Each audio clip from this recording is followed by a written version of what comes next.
Lucrèce, De Rerum Natura. Livre 4e, Les sens et l'amour, dit par Émile Berlerme, mars 2020. Livre 4e, Les sens et l'amour. J'entre en des régions que nul pied n'a foulées. Fier de boire vos eaux, sources inviolées, heureux de vous cueillir, fleurs vierges, qu'à mon front, je le sens, je le veux, les muses suspendront, fleur dont nul avant moi n'a couronné sa tête, digne prix des labeurs du sage et du poète, qui, des religions brisant les derniers nœuds, sur tant de nuits épanche un jour si lumineux.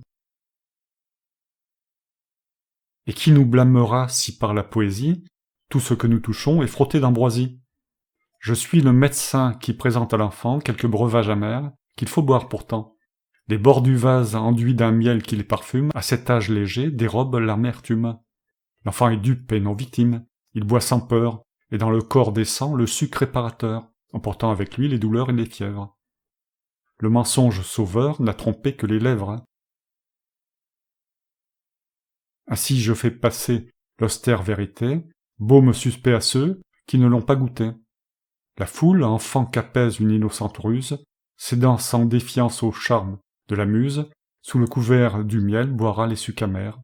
Ainsi puissais-je, ami, grâce à l'attrait des vers, en toi de la nature, infuser la science, et t'en faire sentir la salubre influence. Je t'ai dit ce que sont les germes créateurs, leurs types variés, et comment, sans moteur, ils volent à jamais par leur propre puissance, comment de leur concours tout être a pris naissance, ce qu'est l'âme, et comment elle vit dans le corps, jusqu'à l'heure où, brisant leurs intimes rapports, en ces germes premiers, la mort la décompose. Ces faits tiennent de près à ceux qu'ici j'expose. Je vais t'entretenir d'êtres subtils, formés sur l'extrême contour des choses, et nommés simulacres. Partout ces légères parcelles dans l'air, de ça, de là, voltigent. Ce sont elles qui, la nuit, le jour même, épouvantant les cœurs, alentour des humains évoquent ces terreurs et ces spectres des morts dont l'étrange visite, dans la paix du sommeil, en sursaut nous agite. Crois-tu que des esprits s'échappent des enfers et parmi les vivants circulent dans les airs? Rien ne reste de nous après la mort. La trame est rompue à jamais dès que le corps et l'âme, à leur germe premier, ont tous deux fait retour.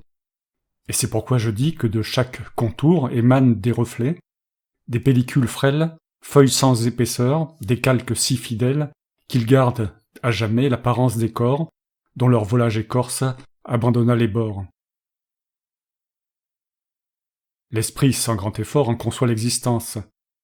Tant de corps sous nos yeux laissent fuir la substance, tantôt en flots épars que l'on voit ondoyer, comme fait la fumée ou l'éclat du foyer, tantôt même en tissu membraneux et solide, étui que le veau crève en naissant, chrysalide, que la cigale écarte et dépose au printemps, fourreau que les buissons arrachent aux serpents, dépouilles de l'hiver, dont les vieilles écailles voltigent dans les champs, ou pendent aux broussailles.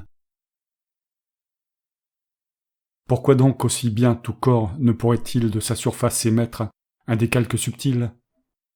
Partout vous constatez ces pertes de matière. Et les grains les plus fins, l'impalpable poussière qu'à peine un fil retient sur le relief des corps, ne pourraient les premiers en déserter les bords? Non, placés comme ils sont sur l'extrême limite, leur petitesse même accélère leur fuite. Sans changer d'ordre entre eux, ils volent, conservant l'image de l'objet auquel les prit le vent. Si des émissions sortent du fond des choses, nous en voyons aussi de leur surface éclose. Telles sont les couleurs. Ne les voyons-nous pas flotter sous l'appareil de poutres et de mâts, qui sur nos fronts déroulent au-dessus des théâtres, ces grands voiles vermeils, empourprés ou bleuâtres? L'espace est imprégné de leurs reflets tombants, et la scène et la salle et le cercle des bancs, Sénat, matrone, Dieu, tout ondoie en leur teinte, et plus exactement le tissu clos, l'enceinte, plus le riant éclat baigne l'air coloré, absorbant tous les feux du jour transfiguré. Puisque l'étoffe au loin de sa surface extrême lance un reflet, tout corps ne peut-il pas de même projeter une image éclose de ses bords? Je dis qu'un fil léger suspend à fleur d'écorce, une forme subtile, écorce qui s'envole, insensible pour nous dès qu'elle s'en isole. Si les exhalaisons, les brumes, les odeurs se déchirent dans l'air et fondent en vapeur, c'est que, du fond des corps, à grand-peine élancés, elles n'en sortent pas sans s'être dispersées dans les détours étroits de tortueux sentiers. Les reflets des couleurs peuvent rester entiers, sur l'extrême contour d'où leur substance émane, rien n'en brise et n'en tord l'impalpable membrane. L'ombre qu'on voit éclore en tout ce qui reluit, dans l'éclat du miroir ou de l'eau, reproduit les choses trait pour trait. D'où viendrait cette image, sinon d'une effigie arrêtée au passage? Pourquoi, je le demande, un pur linéament se dégagerait-il moins naturellement que tant d'émissions visibles et réelles? Je le répète, il est des images jumelles, simulacres subtils des choses. Le miroir les rassemble en son teint, les renvoie, et fait voir ce dont l'isolement dérobe aux yeux la trace. Sinon, par quel hasard, sur la claire surface, l'objet si nettement serait-il imité? L'essence de l'image est la ténuité. Il n'entre en son tissu que des fils impalpables, plus au-delà des sens et plus insaisissables que le point où des yeux expire le pouvoir. Rien de moins surprenant pour qui sait concevoir l'infinité des corps dont se sert la nature. Songe à ces animaux de si faible stature, que nul effort n'atteint le tiers de leur grosseur. Qu'est donc leur intestin, le globe de leur cœur? Et leurs membres divers, leurs attaches, la trame qui doit constituer leur esprit et leur âme? Quels éléments subtils, quels infimes ressorts! Mais frôle seulement quelque herbe dont le corps dégage une âcre odeur, le rhône au rude arôme, la centaurée amère ou l'absinthe ou le baume, aussitôt monteront par un palpable jet, ces effluves sans nombre, images des objets, fragments si déliés de ce qui les exhale, qu'à saisir leur essence infinitésimale, s'épuiserait en vain le langage et l'essence. Et ces débris de corps certains, connus, présents, sont loin d'être les seuls qui librement s'agitent. Il en est qui, formés spontanément, habitent, images sans objet, ce bleu qu'on appelle air, simulacre changeant qui monte vers l'éther, et revêtent, fondus par 100 métamorphoses, des figures sans nombre, incessamment écloses. Ainsi parfois, troublant le front serein du jour, dans les cieux caressés par leurs mouvants contours, aux profondeurs d'en haut les nuages s'amassent, puis ce sont des géants, formidables, qui passent, jetant leur ombre au loin, de grands monts, des rochers. Courant devant les pics dont ils sont arrachés, alentour du soleil, des bêtes inconnues, tirant et manœuvrant, si mirages dénus. Et quel facile essor! Quel prompt enfantement! Ce peuple aérien s'envole incessamment. Un superflu, toujours, coule de la surface des corps. Selon l'obstacle, ils font, s'arrêtent ou passent, traversant les tissus brisés par le rocher, échouant sur le bois, sans pouvoir attacher une visible image à la rude substance, ce qui n'arrive pas devant la résistance d'un plan ferme et poli. Forcé de s'y fixer, ce n'est plus un tissu qu'on puisse traverser. Avant de la briser, l'éclat retient l'image. Si rapide soit-elle, elle est prise au passage, et quel que soit l'objet qu'on expose au miroir, l'image instantanée aussitôt s'y fait voir. D'où j'ai droit d'inférer que des contours émanent, un frêle simulacre, impalpable membrane, enfin qu'un seul instant voit naître par milliers, sans relâche et sans fin, ces calques déliés dont la célérité n'eut jamais de rival. Autant pour remplir l'air de jour sans intervalle, l'astre en un seul moment lance de reflets d'or, autant, de toutes choses, un renaissant essor, à toute heure, en tous sens, fait rayonner d'atomes. C'est pourquoi le miroir surprend tant de fantômes, reflétant quelques points qu'atteigne sa lueur, la forme des objets, et jusqu'à leur couleur. Dans le ciel le plus pur, un flot d'ombres funèbres soudain monte. On dirait que toutes les ténèbres désertent l'Achéron pour les gouffres déserts.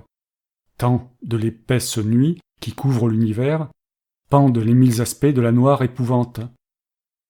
Mais quel effort jamais, quelle langue savante exprimeront le peu que de ces vastes corps emporte le reflet détaché de leurs bords.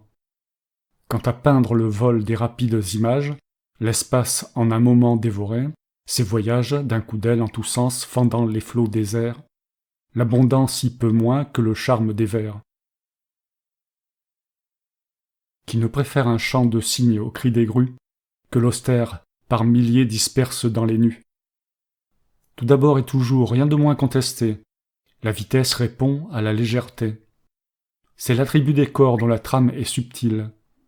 Telle la flamme et le jour que le soleil distille, leurs frêles éléments coulent à flots pressés. Dans les mailles du ciel, l'un par l'autre chassés, ils glissent hardiment sans reflux, sans barrière. La lumière sans trêve engendre la lumière. L'éclair de proche en proche aiguillonne l'éclair.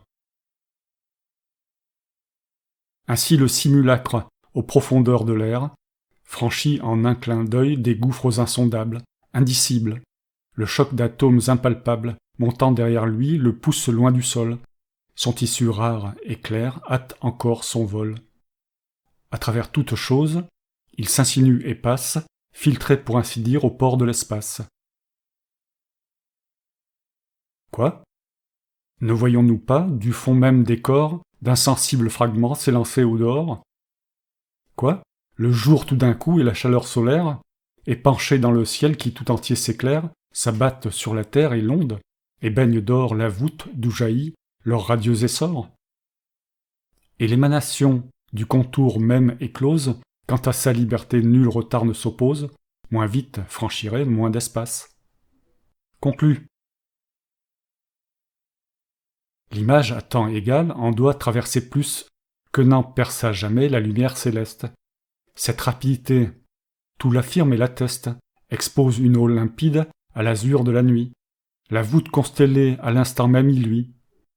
Demande à ces flambeaux, éblouissants du monde brusquement évoqués par le miroir de l'onde, en quelle ombre de temps l'éclat de leur grand corps, des rives de l'éther, tombe au terrestre bord. Rends-toi, cède, il le faut, à tant de témoignages. Et comment pourrais-tu douter de ces images ? Elles frappent tes yeux, c'est tout ce que tu vois. Ainsi monte l'odeur des herbes et des bois, l'eau souffle la fraîcheur et le soleil la flamme. Un ferment corrosif qui fume sur la lame sape le mur au bord des mers. Par tout le ciel volent des voix sans nombre. Une vapeur de sel, quand nous longeons les flots, nous arrive au visage, tandis que l'âcre absinthe, en infusant dégage une amère saveur dont le goût est frappé. Ainsi, de toute chose, à toute heure échappée, riche en formes sans nombre, un large flux s'élève, inépuisable flux, sans obstacle et sans trêve, car toujours nous sentons, entendons et voyons, et rien ne rompt le cours de nos sensations. La nuit, quand nous palpons un corps, sa forme est telle que la pleine lumière à nos yeux la révèle. La main la reconnaît. Le tact et le regard n'ont donc qu'un seul objet, un seul point de départ. Si donc c'est un carré que notre main rencontre et constate de nuit, le jour qui nous le montre doit offrir aux yeux, quoi ? L'image d'un carré, et carré elle-même. Il est donc avéré que de la vision les images sont cause, et qu'on ne peut rien voir sans image des choses. Ces simulacres donc, lancés de toutes parts, s'échappent en tous sens dans l'étendue épars. Mais comme on ne peut voir que par les yeux, l'image se porte où l'œil se tourne et nous frappe au visage. La forme et la couleur, qui figurent l'objet, en désignent aussi la place. Leur trajet indique la distance entre l'œil et la chose. L'image fend les flots de l'air qui s'interpose. Il lui faut les pousser, les chasser en avant. Ils roulent, effleurant notre organe. Leur vent rase d'un vol léger nos prunelles et passe, et par la pression nous mesure l'espace. Plus longue est en effet cette colonne d'air, plus l'objet paraît loin. Mais si brusque est l'éclair de la sensation qu'avec leur existence, les objets à nos yeux révèlent leur distance.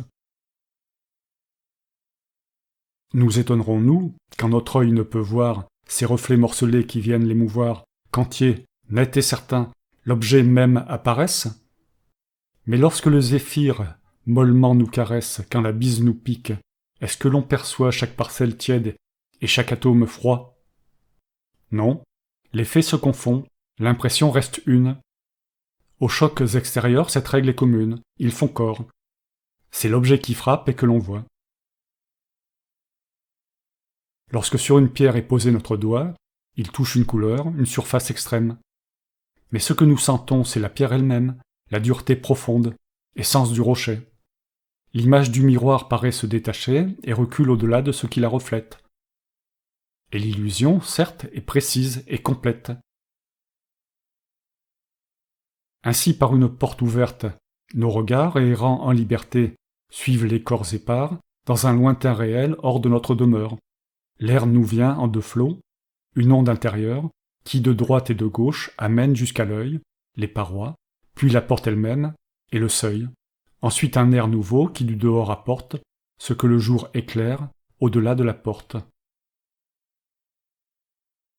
Quand s'élance vers nous l'image du miroir, tout le reflux de l'air que son vol fait mouvoir doit passer par nos yeux, la vue en est remplie avant de discerner la surface polie. Puis, dès que notre organe aperçut le miroir, notre image aussitôt s'y fixe et s'y fait voir, ramenée à nos yeux par une onde nouvelle qui la précède encore et nous touche avant elle, et l'éloigne d'autant. De là l'illusion qui naît des deux courants, de leur double action. Comment s'en étonner lorsqu'on en sait la cause? Le miroir, en peignant nos membres, les transpose, et de notre flanc gauche, il fait notre flanc droit. L'envers de l'effigie en reproduit l'endroit. Elle ne revient pas telle qu'elle est lancée. En touchant le miroir, elle s'est renversée. Telle sur une colonne ou contre un mur jeté, un masque dans l'argile, encore molle sculptée, si les traits repoussés par la matière dure pouvaient se retourner sans gâter la figure, changerait à l'envers, faisant saillir l'endroit, son œil droit en œil gauche et son œil gauche en droit. L'image de miroir en miroir reflété, jusqu'à 5 et 6 fois se montre répétée, et, du fond de la chambre, évoquée tour à tour, les corps cachés dans l'ombre apparaissent au jour. La distance et le biais, rien ne les peut soustraire à ces reflets croisés dont le feu les éclaire. Le miroir au miroir incessamment répond, ce que le premier peint à gauche, le second le rétablit soudain à droite, et le troisième à gauche. L'ordre alterne et l'image est la même. Quand la plaque est taillée à facettes, les traits gardent en s'y mirant leur place et leur sens vrai, soit que se transmettant de facette en facette. L'image qui nous vient par deux fois se reflète, soit qu'elle se retourne en route et que les plis l'engagent à rouler sur les angles polis. Le reflet suit nos pas et nos gestes, il semble que nos pieds et les siens se déplacent ensemble. C'est qu'il passe avec nous dans le champ du miroir, le point que nous quittons ne peut le recevoir. Il faut qu'avec l'objet l'image coïncide, un angle invariable à leur rapport préside. Notre œil redoute et fuit un éclat trop ardent. Le soleil que l'on fixe aveugle l'imprudent. Si puissant est le jet radieux des images qui s'abattent de haut dans un air sans nuages. Leur choc frappant la vue en trouble l'appareil, puis ces germes ignés, que darde le soleil, n'entrent point sans douleur dans l'orbite oculaire. Leur cuisante splendeur brûle autant qu'elle éclaire. La jaunisse voit jaune. Elle tire du corps un afflux bilieux qui s'écoule au dehors. Entre le simulacre et les yeux s'interpose, et, baignant le regard, étend sur toute chose, pâle contagion, ses flots décolorés.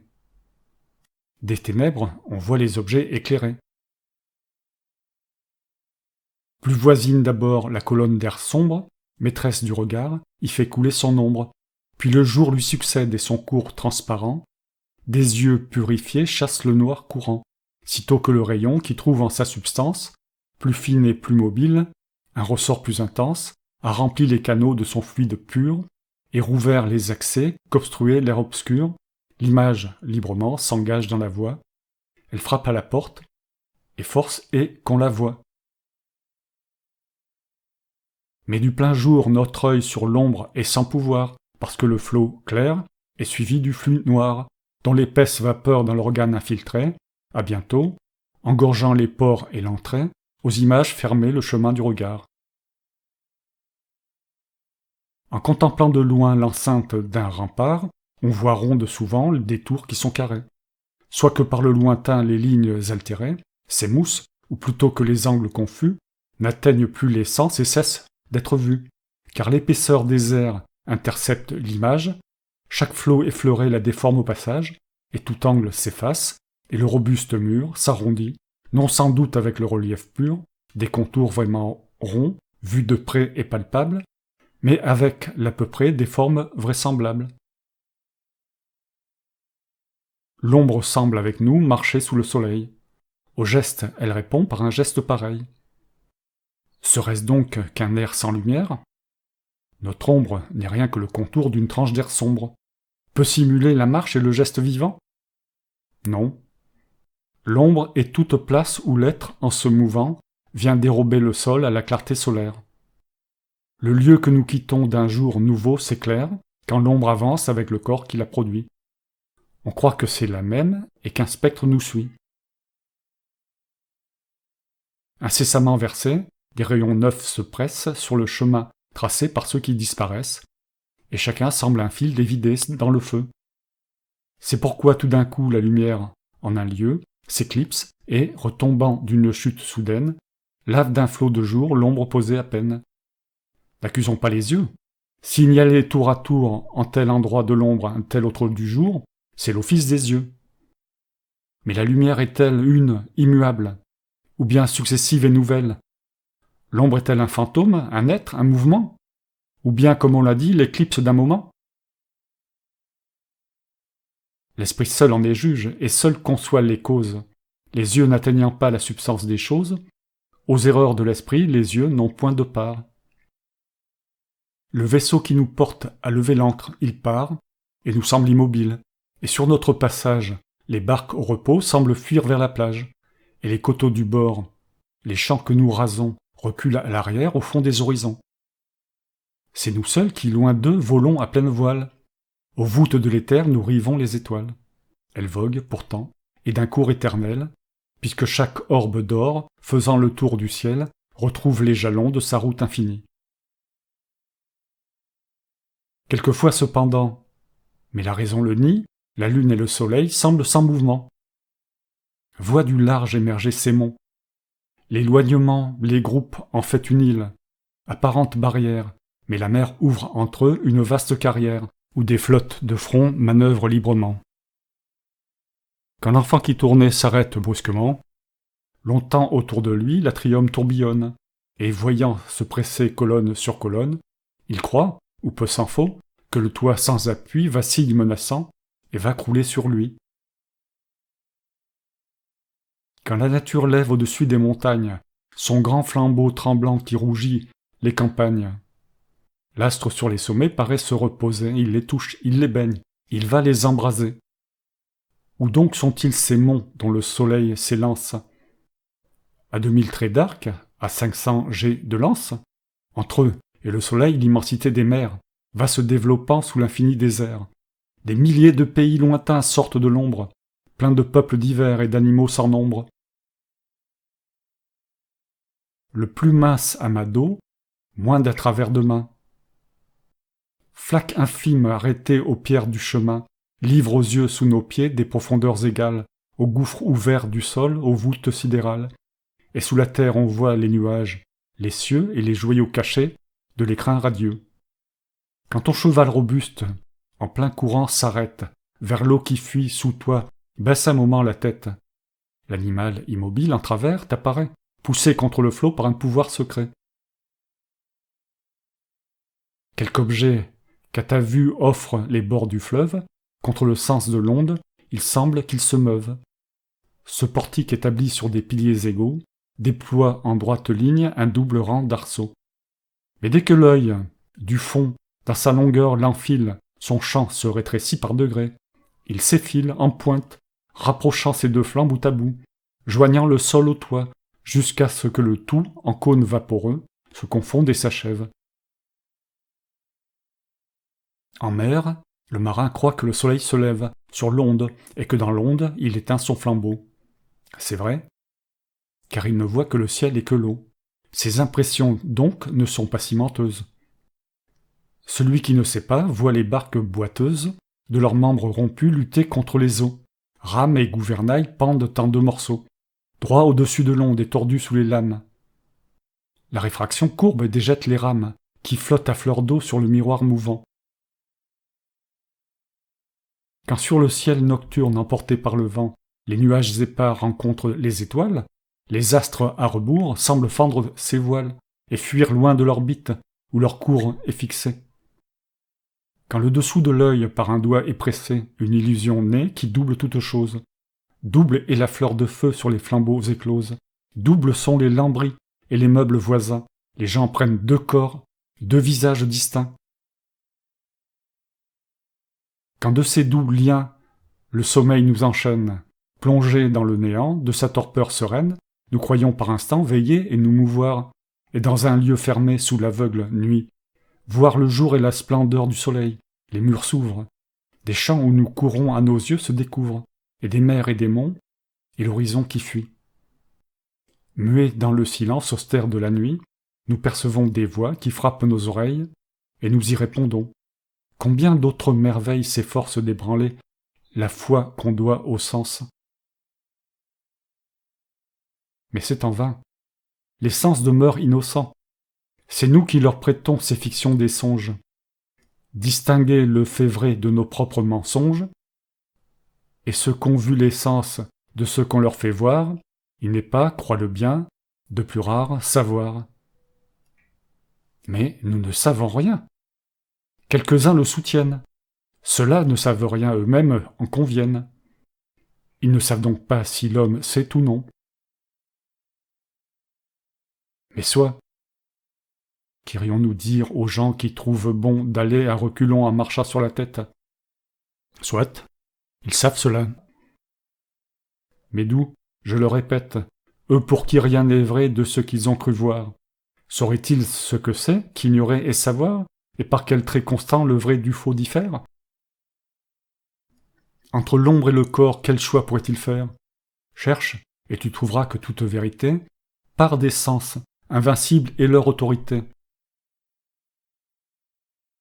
Et comment ne pas croire à ceux qui, par nature, marquant la vérité, dénoncent l'imposture? À qui mieux se fier qu'au sens? Prétendra-t-on, si d'organes trompeurs procède la raison, qu'elle peut contredire et juger son principe? Mais de l'erreur des sens la raison participe. En elle tout est faux, si tout est faux en eux. L'oreille, diras-tu, peut réfuter les yeux. Le tact reprend l'ouïe, et si les mains s'abusent, l'œil, l'oreille ou la langue, aussitôt les récuse. Pour moi, je n'en crois rien. Chaque sens a sa loi, son rôle et sa province à part. Et c'est pourquoi la notion du froid et du chaud, du rigide et du tendre est distincte. Un seul sens y préside. De même pour les jeux variés des couleurs et pour tout le ressort visuel. Les odeurs, les saveurs ont aussi leurs organes et leurs sphères. Le bruit a son domaine isolé, d'où j'infère qu'un sens ne peut pas seul contrôler d'autres sens. À se reprendre eux-mêmes, ils seraient impuissants, car leurs impressions sont égales entre elles, dans leur genre à leurs règles également fidèles. Chacune est en son temps vraie et digne de foi. Quand même donc l'esprit saisirait mal pourquoi, notre œil voit ronde au loin la tour qu'il vit carrée.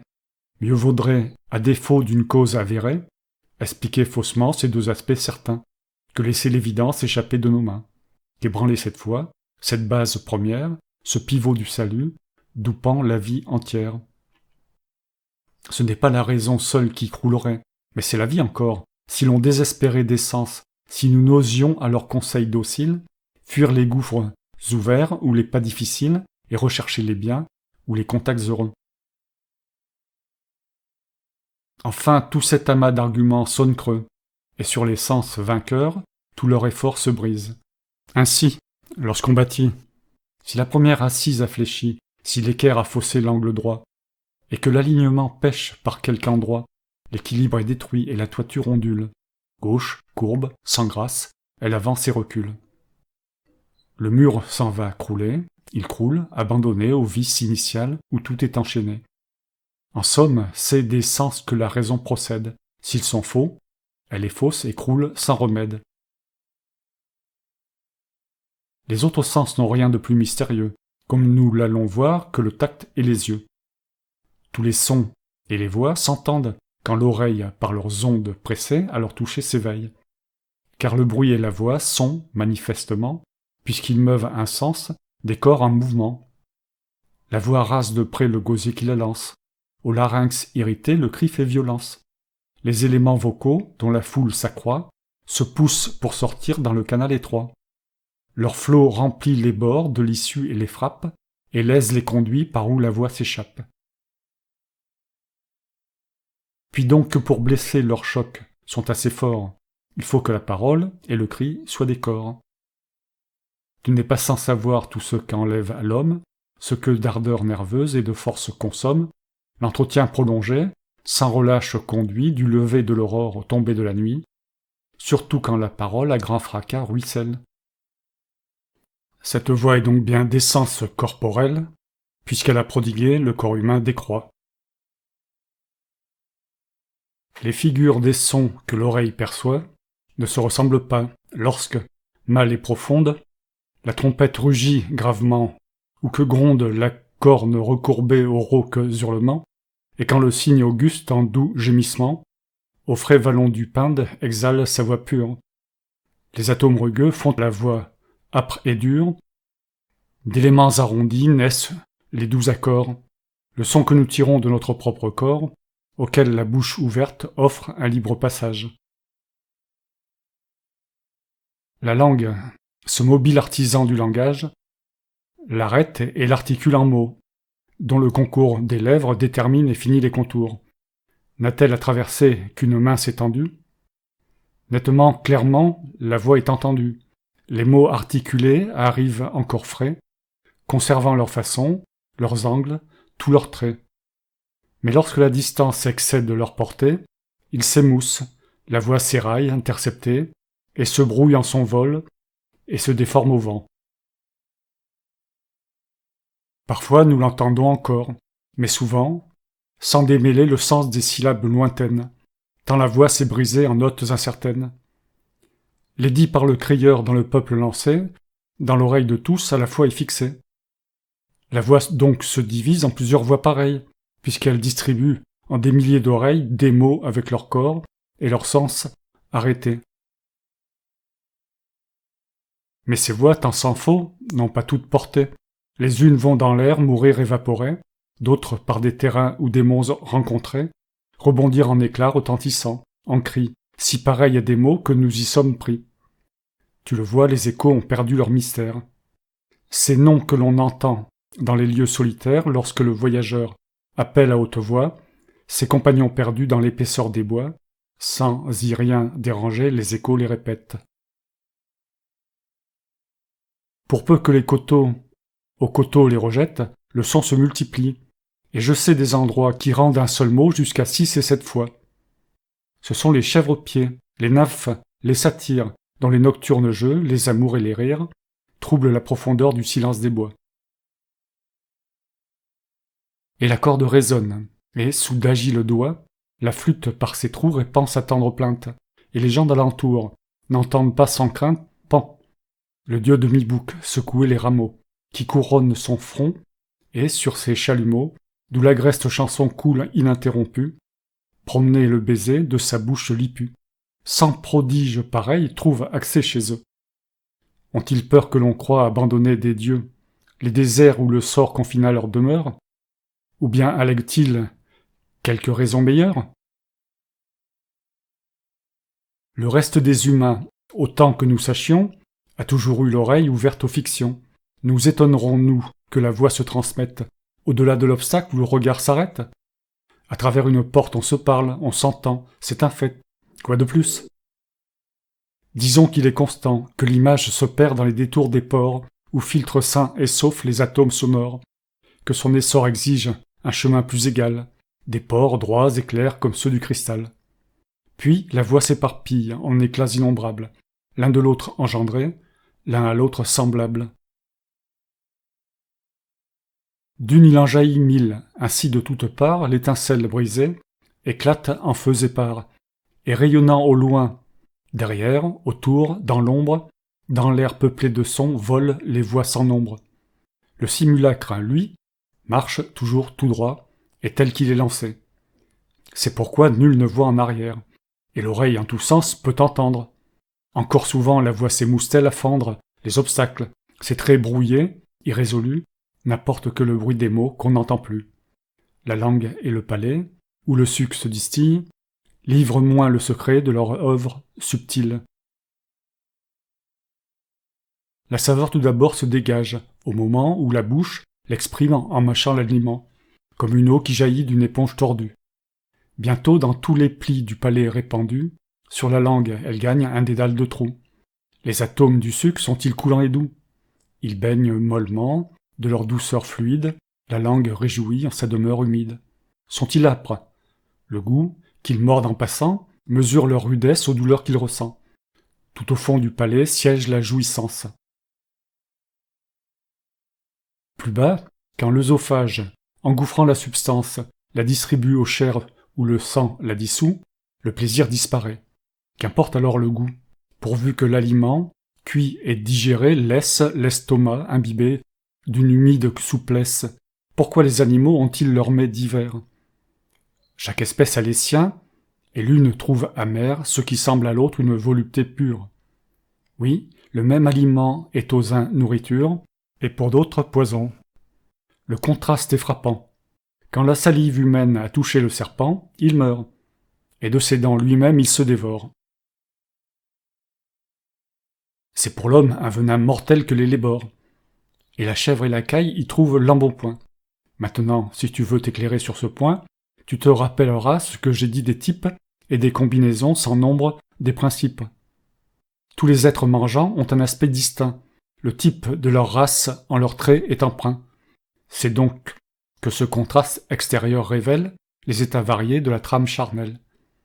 Les éléments toujours laissant du vide entre eux, il faut que les chenaux de ce réseau poreux, plus petits ou plus grands, soient d'inégale entrée.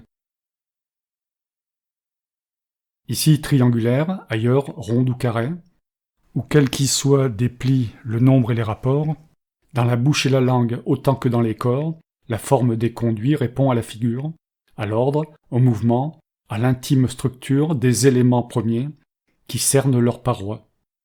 Ainsi le même suc, doux et rude à la fois, charme un palais qui livre à ses coulantes ondes des pores tapissés de molécules rondes et déchire une gorge où d'anguleux détours, l'accrochant goutte à goutte, en resserre le cours. Toute action du goût à ses lois se ramène.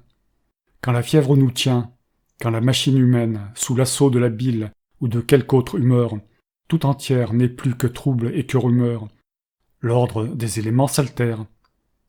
Les fluides naguère appropriés à la forme des vides sont exclus, et les corps acerbes et blessants entrent seuls dans ce crible où réside le sens. Or plus d'un mets, le miel par exemple, comporte des germes savoureux, de l'une et l'autre sorte. Je passe maintenant aux odeurs, et d'abord comment énumérer les substances d'où sort, pour rondoyer au vent, le flux léger d'arômes, qui sans fin coule et roule en tourbillon d'atomes. Ces corps, selon leur forme, aux odorats divers, conviennent plus ou moins. Ainsi du fond des airs, l'abeille vole au miel dont le parfum l'attire, le vautour au cadavre. Ainsi la meute aspire, en avant du chasseur, les fumées répandues, sur le sol où passa la proie aux pieds fendus. L'oie aux ailes d'argent, la gardienne de Rome, et vante et reconnaît de loin l'odeur de l'homme. Chaque espèce a son flair, dont l'avertissement, l'écartant du poison, la guide à l'aliment. Le flair est le salut des tribus animées. Ces essences dans l'air autour de nous semées portent plus ou moins loin, mais jamais leur essor ne se compare au jet de la voix, moins encore au vol de ces reflets dont la vue est frappée. Errante, paresseuse et bientôt dissipée, avant de nous toucher, la senteur disparaît. D'abord, du fond des corps, elle monte à regret, car elle jaillit mieux des choses, quand la trame est tranchée ou broyée ou livrée à la flamme. Si profonde est la couche où se forme son cours. Enfin, ces éléments sont plus épais, plus lourds, que ceux du bruit. Un mur les rompt et les disperse, obstacle que la voix communément traverse. Ce n'est pas sans effort qu'on trouve et qu'on induit le lieu d'où vient l'odeur et ce qui la produit. La messagère hésite, et sur ses molles ailes, les vents ont altéré la fraîcheur des nouvelles. La piste même est vague et déroute le chien. Ces effets des odeurs et des saveurs n'ont rien quand leurs impressions les autres sens n'éprouvent. Les couleurs, par exemple, et les images trouvent des yeux mal disposés et que blesse leur choc. Ainsi le fier lion tremble devant le coq. Et pris d'effroi subit, dès que l'oiseau sonore de sa voix éclatante a réveillé l'aurore, et d'un battement d'ailes a dissipé la nuit, le monstre au bond puissant se détourne et s'enfuit. C'est que du coq sans doute émanent des images qui, dans l'œil du lion, n'entrent pas sans ravage. Les traits sont si perçants, les coups si douloureux, que toute sa fierté ne peut tenir contre eux. Pourtant, au même trait, notre œil s'offre sans crainte, soit que notre prunelle échappe à leur atteinte, soit que les éléments dans notre organe entré trouvent pour en sortir des chemins assurés afin que le départ n'en laisse pas la trame. Mais quels sont, maintenant, les corps qui meuvent l'âme? D'où l'esprit reçoit-il tout ce qui passe en lui? C'est ce qu'en peu de mots je t'expose aujourd'hui. Sache qu'au moindre choc s'amalgamant entre elles, flottent partout dans l'air des images, plus frêles que des fils d'araignée ou que des feuilles d'or. L'œil ne les perçoit plus. Leur trame et leur essor, dépassant de bien loin les bornes du visible, au travers de nos chairs, glissent comme en un crible, pour atteindre et mouvoir les délicats ressorts de l'âne, sens intime et part dans tout le corps. De là ces visions, ces chiens des portes sombres, ces étranges Scylla, ces centaures, ces ombres, d'êtres chers dont la terre a dévoré les os. Tant d'images dans l'air volent subtils réseaux, ici, d'accords fortuits, spontanément écloses, là, fidèles reflets et figures des choses, ou de faux et de vrais, mélange accidentel. Le centaure n'est pas un calque du réel, puisque dans la nature, il n'est pas de centaure. Mais quoi? L'homme cheval aisément s'incorpore, quand un soudain hasard mêle et confond les fils, des deux spectres, tissus également subtils. Ainsi naissent dans l'air tous ces doubles fantômes. Grâce à l'agilité suprême des atomes, l'image composée est une, et les deux coups d'un seul et même choc viennent frapper en nous, l'esprit, si délié lui-même et si mobile. Oui, tout se passe ainsi, la preuve en est facile. L'œil voit précisément ce que l'esprit conçoit. C'est donc à la façon des yeux que l'esprit voit. Et rien, fût-ce un lion, au regard ne se montre, sans qu'une image nette avec l'œil se rencontre. L'esprit, où se produit la même impression, voit donc, tout comme l'œil, des spectres de lion, les mêmes, seulement 100 fois plus diaphanes. Si, lorsque le sommeil engourdit nos organes, l'esprit reste éveillé, c'est grâce au frêle corps qui déjà dans la veille agitait ses ressorts.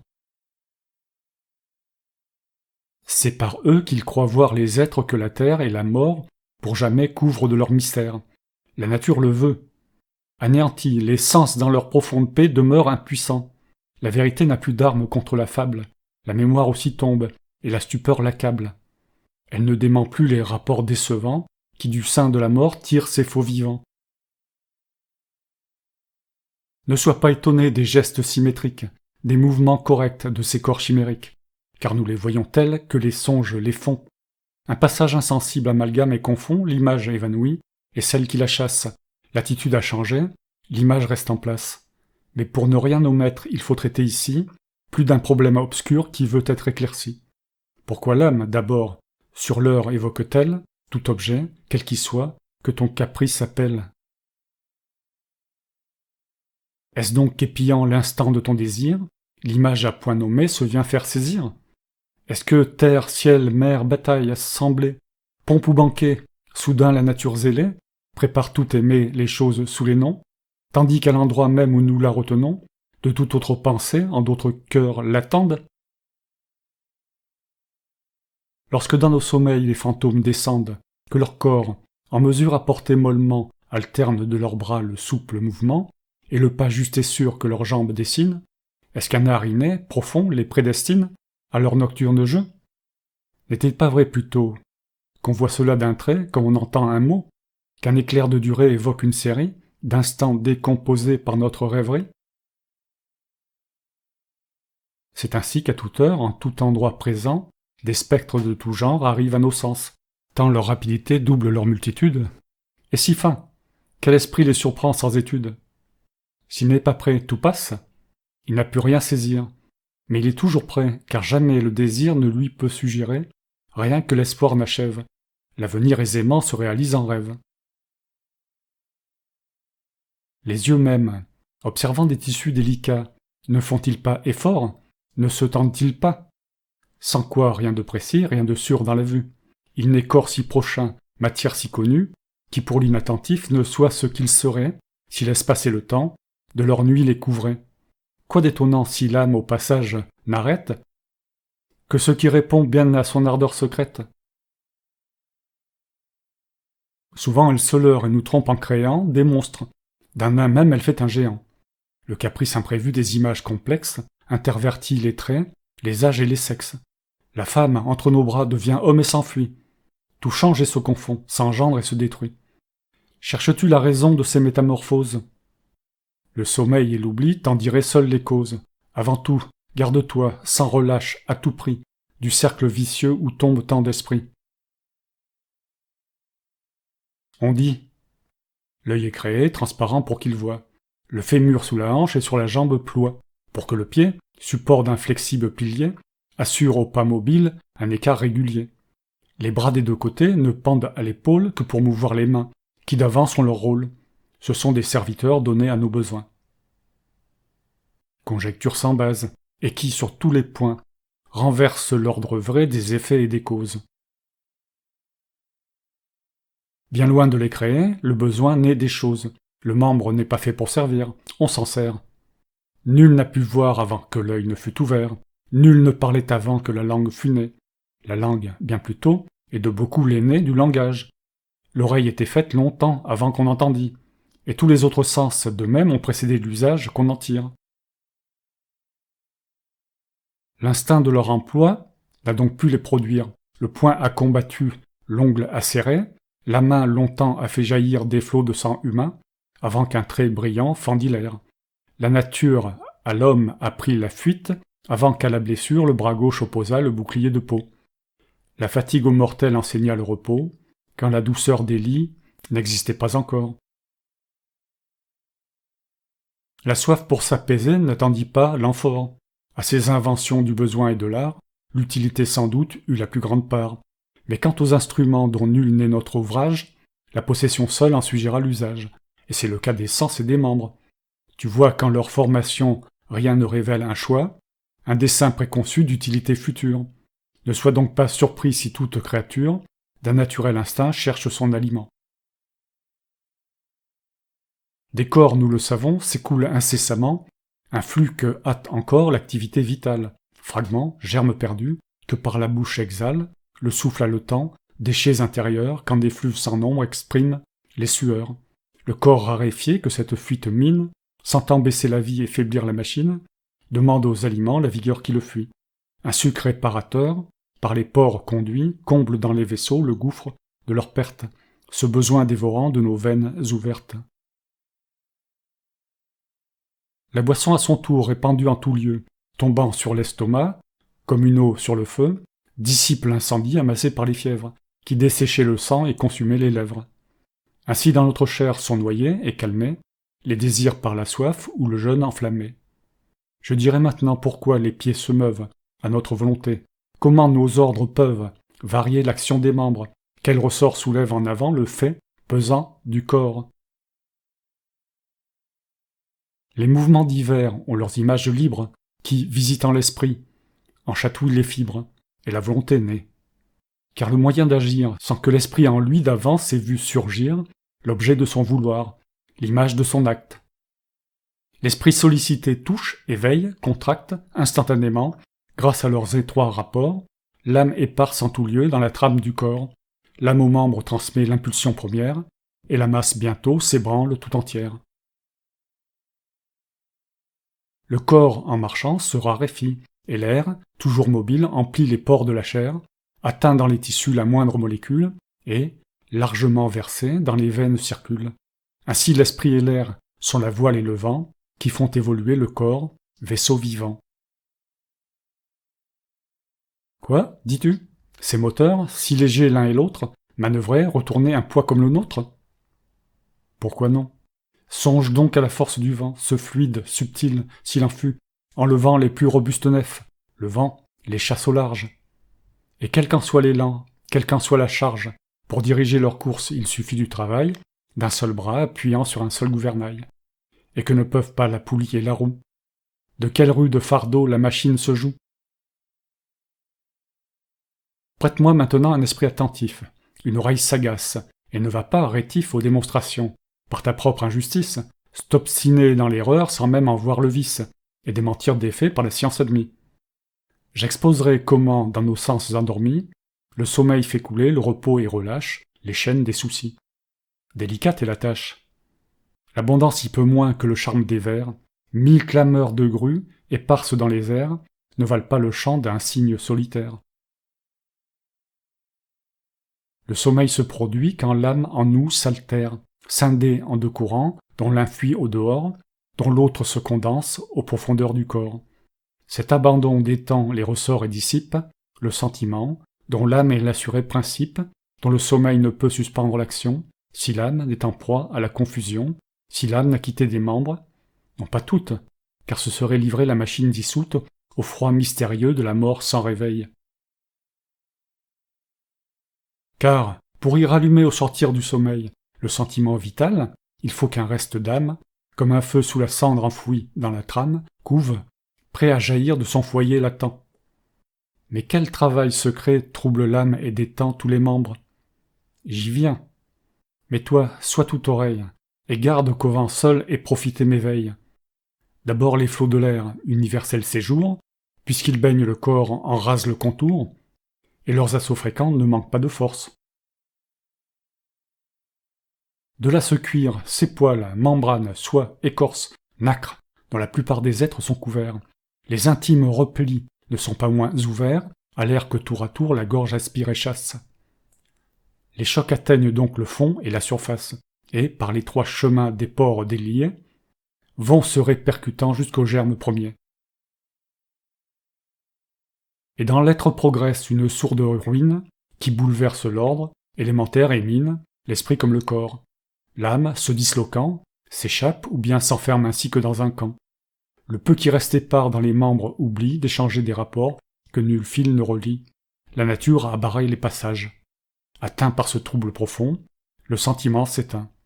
Les membres sans soutien sous leur fardeau succombent, le corps languit, les bras et les paupières tombent, les jarrets affaissés ne se relèvent pas. Volontiers le sommeil vient après le repas, car les mets, comme l'air coulant de veine en veine, agissent comme lui. La plénitude amène un surcroît de travail interne et de stupeur, couvert d'une plus lourde et plus longue torpeur. L'âme, plus largement, exhale sa substance. Sa concentration est aussi plus intense, tandis que ses débris, dans les membres errants, restent plus divisés et plus incohérents. Et ce qui d'ordinaire attache nos pensées, espoir, ambition des longtemps caressés, objet de nos efforts, dans les songes revit. Le général, de gloire et d'horreur, s'assouvit. L'avocat croit citer des lois qu'il interprète. À l'orage d'hier, le matelot tient tête. Moi-même, à nos travaux fidèles, je poursuis l'œuvre dont j'ai doté ma langue et mon pays, et la nature, immense à moi, se livre en songe. Ainsi l'illusion du nocturne mensonge nous rend l'étude et l'art qui charment nos esprits. Celui qui tous les jours de théâtre est pris, s'adonne au jeu du cirque avec lui les emporte, et bien longtemps encore son âme ouvre une porte aux fantômes d'objets déjà loin de ses sens. À ses yeux, endormis, leurs traits restent présents. Il voit, même éveillé, s'enchaîner en cadence, les souples mouvements et les bonds de la danse. Il entend les sons purs des cithars voler autour de son oreille, et les cordes parler, et de foule et de bruit la vaste enceinte est pleine, et de riches décors illuminent la scène. Si grand est ce pouvoir des penchants et des goûts, que même l'animal l'éprouve comme nous. Souvent le fier coursier, dans l'ombre étendue, rêve, sue et souffle et s'agite, et son flanc se soulève, comme si la barrière à son élan cédait, et comme si la palme au terme l'attendait. Les chiens, en plein sommeil, jettent soudain la patte, de ça, de là. Leur voix en cri joyeux éclate, Ils plissent leurs naseaux et les ouvrent à l'air, comme si quelques pistes avaient frappé leur flair. Longtemps, même au réveil, leur ardeur les entraîne sur les traces d'un cerf aux abois, ombre vaine que l'aurore dissipe en rappelant leur sens. Et les chiens du logis, nos gardiens caressants, les vois-tu secouer la somnolence ailée, dont leur paupière agile est à peine voilée, sur leurs pieds en sursaut dressés, comme à l'aspect de quelques visiteurs au visage suspect?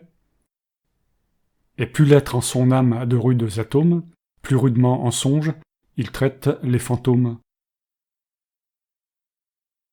Mais le timide oiseau bat de l'aile, anxieux, et dans leur bois sacré demande asile aux dieux, lorsqu'en son doux sommeil un songe affreux déploie quelques vols menaçants d'autour cherchant sa proie.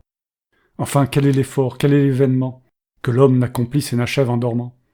Roi terrassé, massacre et dépouilles opimes, défaite et servitude, effroi, cris de victimes, comme si l'on était sur la place égorgée. Ici, par les lions et les tigres mangés, le chasseur lutte, geint, craque sous leurs étreintes, sa douleur remplit l'air de furieuses plaintes. Là, l'orateur débat de graves intérêts et s'étend en discours. L'un trahit ses secrets, et lui-même au bourreau fait l'aveu de son crime. L'autre se voit mourir. Il se sent dans l'abîme, de tout son poids tombé du haut des monts. L'horreur l'éveille en sursaut, hors de lui, fou de terreur. Il ne peut se ravoir et s'arracher au songe, tant la commotion dans l'âme se prolonge. Parfois, au bord riant d'un ruisseau désiré, près de quelques fontaines, un dormeur altéré se penche, et tout entier le fleuve entre en sa bouche. Souvent par le sommeil enchaîné sur sa couche, l'enfant qu'un besoin pressant rêve innocemment, près d'un vase ou d'un lac lève son vêtement, toute l'eau de son corps d'un large flot sillonne, quelque riche tapis venu de Babylone. Lorsque l'âge a mûri les sucs générateurs, quand les premiers bouillons montent au jeune cœur, le rêve, au souvenir empruntant mainte image, messagère au teint frais, au florissant visage, pique les lieux secrets que gonfle le désir, et souvent accomplit ce que fait le plaisir. Et le fleuve à grand flot s'épanche de la source, laissant aux vêtements la trace de sa course. Cette sève, ai-je dit, ne s'émeut guère avant que l'âge ait affermi l'organisme vivant. Seule la force humaine, à l'humaine semence, imprime la secousse où tout acte commence. Dès que ses réservoirs à son cours sont ouverts, coulant de membre en membre, elle filtre au travers, et s'amasse au lieu même où l'instinct la réclame, pour mettre en mouvement le sens dont elle est l'âme. L'organe entier se tend et s'enfle et fait effort pour chasser le ferment du désir qui le mord, visant l'objet aimé d'où lui vient sa torture. Main blessée tombe ainsi, vers et sur sa blessure, et le sang, jaillissant à l'encontre des traits, va rougir l'ennemi qui frappa de trop près. Sous les coups de Vénus, qu'ils viennent d'une femme dont tout le corps projette une amoureuse flamme, ou bien de quelque éphèbe aux membres féminins, vers l'auteur de son mal le vaincu tend les mains, pour étreindre le fruit dont la soif le pénètre, pour verser en ce corps l'essence de son être, tout ce que le désir pressent de volupté. Voilà cette Vénus, cet amour si vanté, la source du poison dont le cœur boit les charmes, première goutte, hélas, d'un océan de larmes. L'absence même assiège et caresse nos sens, d'une image et d'un nom toujours chers et présents. Ah, fuis, chasse bien loin ces fantômes, amorce de l'amour, tourne ailleurs ta pensée et tes forces. Et penche, s'il le faut, le trop-plein du désir. Mais, en un vase, unique enfermer le plaisir, fixer la passion, c'est se forger des chaînes, se condamner au joug d'inévitables peines, c'est aviver l'ulcère, en l'abreuvant d'amour, l'ulcère invétéré gagne, et, de jour en jour, s'aggrave le délire et grandit le ravage. Si les traits vagabonds de la Vénus volage n'effacent l'ancien mal, qu'un mal nouveau guérit, et vers un autre objet ne détourne l'esprit. Pour éviter l'amour, perd-on la jouissance? Non, pas. Sans l'amertume, on savoure l'essence. Qu'il est pur le plaisir, des cœurs sans passion. Ah, malheureux! Au seuil de la procession, on voit sur leurs trésors leurs ardeurs se suspendre. Les mains et les regards ne savent où se prendre, et l'âpre embrassement va jusqu'à la douleur, le baiser mord, la dent froisse la lèvre en fleurs. Ou donc pour ces amants est la volupté pleine. Quel aiguillon secret les pique et les déchaîne sur l'objet, quel qu'il soit d'où jaillir pour eux les germes enivrants du désir amoureux. Vénus vient, je le sais, amortir la blessure, et mêler doucement un baume à la morsure. Ils espèrent noyer leur flamme dans le feu, l'éteindre dans le corps qui l'allume. À leur vœu, par malheur, la nature ouvertement s'oppose. L'amour nourrit l'amour, il est l'unique chose dont la possession aiguise le désir. Plus le cœur en a pris, plus il en veut saisir. Lorsque les aliments liquides ou solides, par le corps absorbés, y comblent certains vides, les besoins satisfaits s'apaisent aisément. Mais, d'un visage cher, que peut garder l'amant? D'un palpable baiser sans corps, frêle fantôme, dont l'espoir en pleurant jette au vent les atomes. Parfois on cherche à boire en songe, et l'eau s'enfuit. Rien n'étanche la soif dévorante. On poursuit des fantômes de sources où l'on croit qu'on s'abreuve. Vains efforts. La soif reste, et l'on brûle en plein fleuve. Ainsi d'illusions Vénus repaît l'amour, sans le rassasier, et du tendre contour où s'égaraient les yeux, en des charmes sans nombre, rien ne reste en nos mains qu'un fantôme et qu'une ombre. Et quand Vénus, troublant d'un frisson précurseur, deux êtres enivrés de leur jeunesse en fleurs, pour le chant féminin prépare la charrue, le couple entrelacé dans l'étreinte se rue, et souffle bouche à bouche et salive et dents, se mêlent confondus en des baisers ardents. Que se ravisse-t-il? Qui, se donnant soi-même, tout entier, corps pour corps, s'en va dans ce qu'il aime? C'est là le but, pourtant, le prix de tant d'efforts. À quoi bon ces liens avides, ces transports, ces nerfs liquéfiés par l'intime secousse? Sans doute, le désir pour un moment s'émousse, après l'éruption de l'amoureux torrent. Mais leur accès revient, la rage les reprend, d'avoir enfin pour eux l'objet qui les possède. C'est un ulcère sourd, un poison sans remède, qui les mine et les ronge en des tourments sans fin. Puis c'est l'épuisement, les affres de la faim, c'est la vie aux sourcils d'un tyran suspendu, la fortune qui croule en usure fondue, c'est l'oubli des devoirs, c'est l'honneur aux abois qui souffrent. Les onguents, sans doute, sont de choix, les chaussures toujours viennent de Sicyone, et semblent rire aux pieds, l'or en cercle rayonne, en chassant les feux verts d'émeraude sans prix. Les tissus couleur d'eau sont usés et flétris, à boire les sueurs de Vénus triomphante. Et c'est bien paternel qu'un long travail enfante devienne bracelet, coiffure, et s'en vont en étoffe de malte ou de causse. Ce ne sont qu'aromates, festins, coupes toujours remplies, couronnes et festons, débauches et folies. C'est en vain. Le serpent est caché sous les fleurs. La source de la joie est la source des pleurs. On ne sait quoi d'amer du milieu des délices, monte et serre le cœur. Remords poignant des vices et du bel âge oisif au devoir dérobé. Quelques mots ambigus de ses lèvres tombées, qui, feu vivant, s'attachent à l'âme et la pénètrent. Regard tendre jeté vers un rival peut-être, ou sourire furtif au passage surpris. L'amour le plus heureux comporte ses périls. S'agit-il des amours ingrats et misérables? Il suffit pour en voir les douleurs innombrables d'ouvrir les yeux. Crois-moi, veille, suis mes conseils, et soucie-toi d'avance à des pièges pareils. Évitons les filets que l'amour peut nous tendre. Moins sûr est d'en sortir quand on s'est laissé prendre, et de rompre le nœud que Vénus a tissé. Cependant, même pris, l'imprudent enlacé, dans les funestes raies, peut les fuir, si lui-même ne s'oppose à sa fuite, et, dans celle qu'il aime, n'absout pas, égaré par d'aveugles transports, les taches de l'esprit et les défauts du corps. Loin de là, les amants accordent à leur belle 1000 perfections qui ne sont pas en elles. Ainsi voit-on souvent le vice et la laideur s'emparer de la vogue et captiver maint cœur. Ceci raille cela, l'un crie à l'autre. Apaise Vénus de qui te vient cette chance mauvaise, sans voir le même vice en ses propres amours. La fétide, la sale, est simple et sans atour. La noire a le teint brun, pour si peu qu'elle louche, c'est Pallas aux yeux pères. Sèche comme une souche, c'est une biche. Naine, on l'a dit faite autour, c'est une grâce, un sel attique. Est-ce une tour? Sa taille de géante est un port de déesse. Bègue, elle hésite et manque un peu de hardiesse, taciturne. Elle est digne. Elle s'en va mourir d'étisie, elle tousse à n'en pouvoir guérir.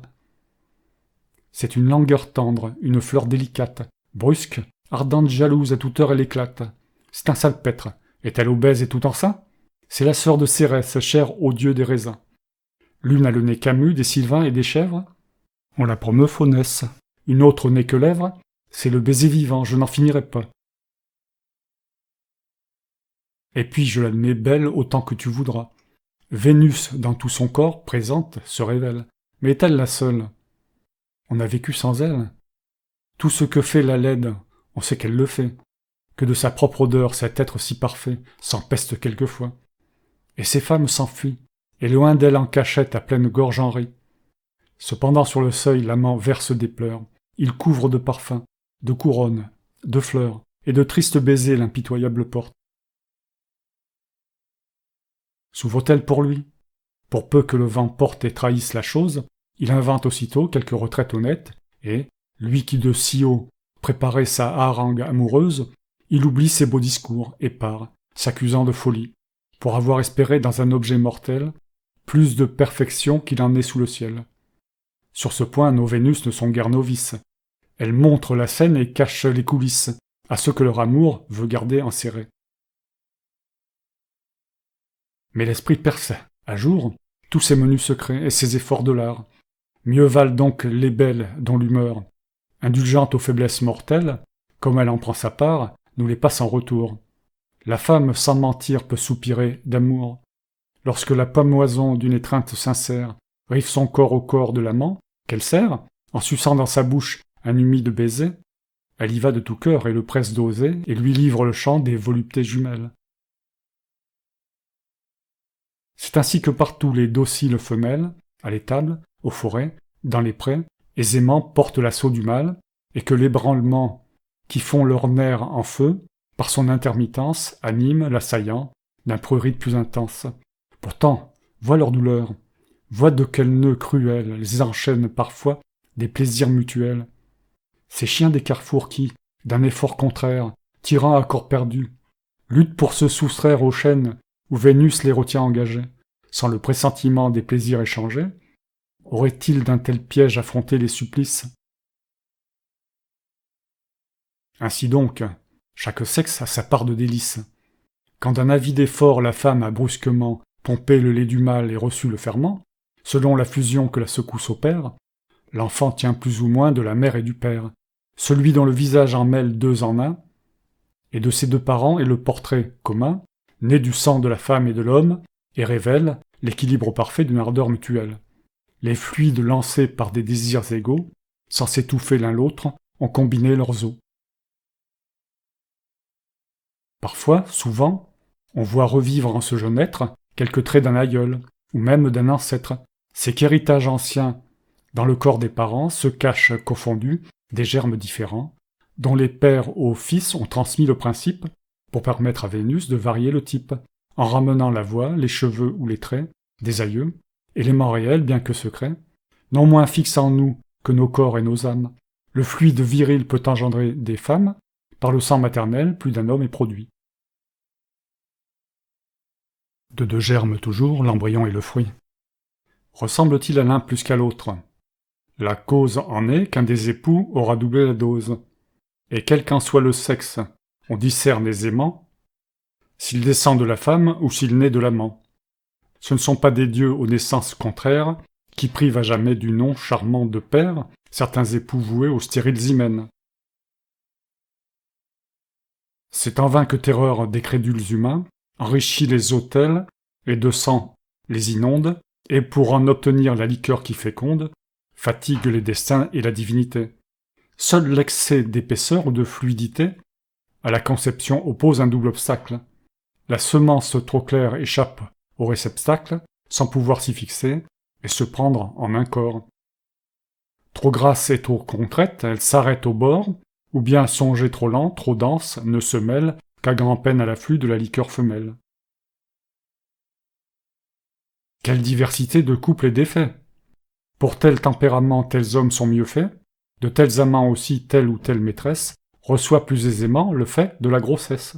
Après plusieurs hymens stériles, nous voyons des veuves enrichir d'heureuses unions et rencontrer l'époux qui peut les rendre mères.